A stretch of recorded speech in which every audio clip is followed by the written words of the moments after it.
This episode of Marijuana Today Daily is brought to you by our friends over at Curaleaf, one of the nation's top multi-state cannabis operators with 42 local dispensaries, 12 cultivation sites, and 10 processing facilities serving more than 100,000 registered patients. With such a large operational footprint, Curaleaf knows they need to spend a lot of time and energy making sure their patient customers have all the information they need about the best ways to find relief with medical cannabis. If you live in one of the 12 states where Curaleaf has operations, you should make sure you swing by for a visit to see the Curaleaf difference in person yourself. You can find more information about Curaleaf's locations and their operating principles over at curaleaf.com, where you'll also find links to their 3 consumer cannabis product brands: medical marijuana Curaleaf, Curaleaf Hemp, and Yuku, their craft cannabis line. One more time, that's curaleaf.com, spelled Curaleaf.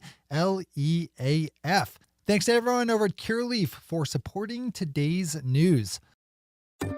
Good morning, Marijuana Nation. It's Wednesday, February 20th, 2019, and you're tuned in to episode 669 of Marijuana Today Daily. I'm your host, Shay Gunther, and I'll be walking you through today's marijuana news and headlines. As always, we have a full and busy day of cannabis news in our hands, so let's jump right into it. Yesterday, the state of California released some numbers for how its legal cannabis industry fared in 2018. The first year adult use Proposition 64 was in effect. Although analysts thought the state could pull in upward of $1 billion in legal cannabis tax revenue, the actual total was just over $345 million. As the Associated Press is reporting, that lower than expected tax haul is attributed to a number of overlapping factors, including the state's incredibly high tax rate, problems with new testing protocols and standards, as well as general delays and complications in licensing at both the state and local level.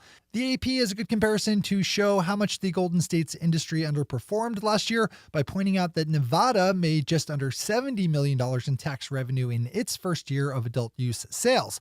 California's first year total was 5 times larger than that, but it has 13 times the population of Nevada, so there's a lot of room to be made up. Click over for more on this and for some more broken down sales numbers. As always, we have all the news we covered linked to on our website at mjtodaydaily.com and on our Twitter account at mjtodaydaily. Snapping up to my corner of the country here in Maine, we have an update on the storyline involving the state's recently announced ban on CBD-infused foods and drinks. Regular listeners should remember this one, where Maine's CBD and hemp community were hit with a ban on CBD used in non-medical cannabis products. So no CBD-infused coffee or muffins or protein bars. The Portland Press Herald is reporting that a new proposed bill in the state house to lift that ban was approved unanimously by the House Agriculture, Conservation, and Forestry Committee yesterday. LD 630 is being moved on as an emergency bill, as there is a matter of timing involved with when hemp farmers are supposed to buy their licensed seed stock by. The bill now moves on to the House at large for deliberations. Our final top story today is news out of Florida that the state intends to appeal a court ruling that lifted the state's limit of 25 dispensaries for each of its licensed operators. We reported on this one recently, with licensed operator Trulieve about to run into that 25 dispensary cap with the 24 stores it has open now, which moved it to sue the state, arguing that the limit was unconstitutional. Leon County Circuit Judge Karen Gievers agreed with Trulieve's case and ruled in favor of removing the 25 shop limit on February 1st. On Friday, attorneys with the Florida Department of Health filed an appeal notice on that case. Those are our top stories for today. It's time for Marijuana Today Daily Headlines Blitz. Before we blitz out on headlines, let's quickly thank our sponsor, Curaleaf, one of the nation's top multi-state cannabis operators with 42 local dispensaries, 12 cultivation sites, and 10 processing facilities serving more than 100,000 registered patients. Because Curaleaf operates in a lot of states that mandate vertical integration, it's had the opportunity to get really good at the entire legal cannabis supply chain. You can benefit from that top to bottom expertise if you're in one of the states where Curaleaf is located, and and if you're a registered medical patient. Open up cureleaf.com to see if they're in your neck of the woods yet and to learn more about some of the special things that sets Cureleaf apart.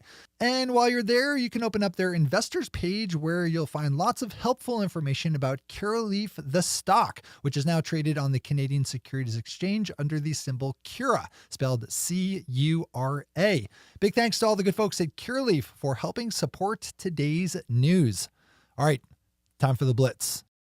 Yesterday, Kathy Jennings, the Attorney General of Delaware, announced that her office would be implementing a number of new progressive reform measures aimed at making the criminal justice system more fair and less biased in terms of race and income.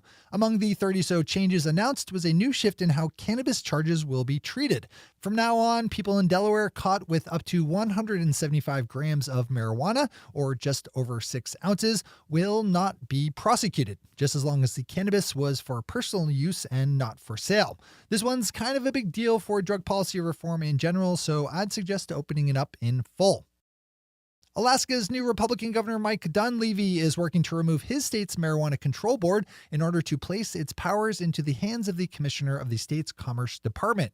Governor Dunleavy's office said that legislation to do just that will soon be introduced and is being pitched as a cost-saving measure.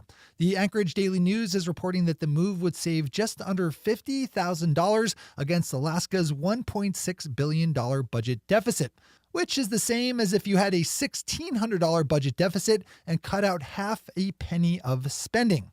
As you might expect, industry folks in Alaska are not happy about the idea. Not a bad storyline to watch in general. Canadian marijuana company Tilray just closed on a previously announced $35 million Canadian deal to buy up Natura Naturals Holdings, which gives it control of a 662,000 square foot greenhouse cultivation facility, of which 155,000 square feet is already licensed. The deal was a mix of cash and stock, with $15 million in cash and the remainder in Tilray stock. Yesterday, at an event in Ohio sponsored by the Associated Press, 3 of the state's top officials said that they have never consumed cannabis, joining Governor Mike DeWine in the never have column, as opposed to Lieutenant Governor John Husted and Attorney General David Yost, who said that they got high in college. The 3 Republican officials who copped to never having consumed at the AP event yesterday, Treasurer Robert Sprague, Auditor Keith Faber, and Secretary of State Frank LaRose, all pulled out various discredited prohibitionist tropes to justify their conservative positions against adult use and even against medical cannabis. We bounce back up here to Maine for a headline, as yesterday the state announced that it had signed a 3-year, $150,000 seed-to-sale system contract with Florida-based company Franwell, giving it access to the metric system used in a number of states, including neighboring Massachusetts.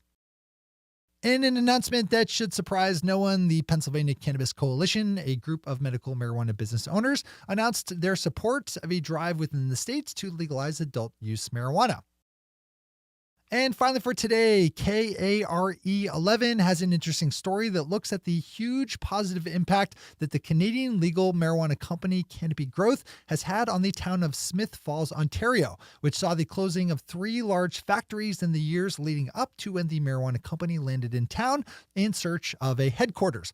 In the few short years since, Canopy's operations, buoyed by last year's $4 billion investment by Constellation Brands, have grown large enough to provide 1,500 local jobs.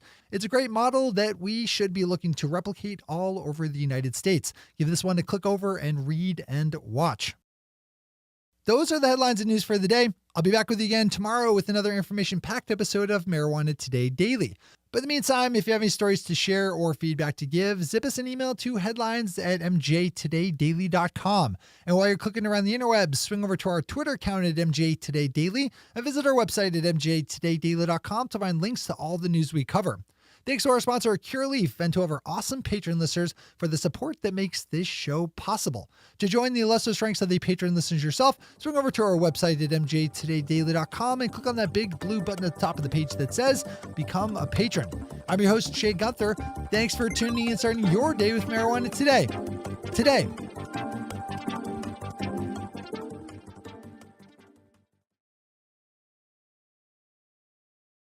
One take, Shay. One take.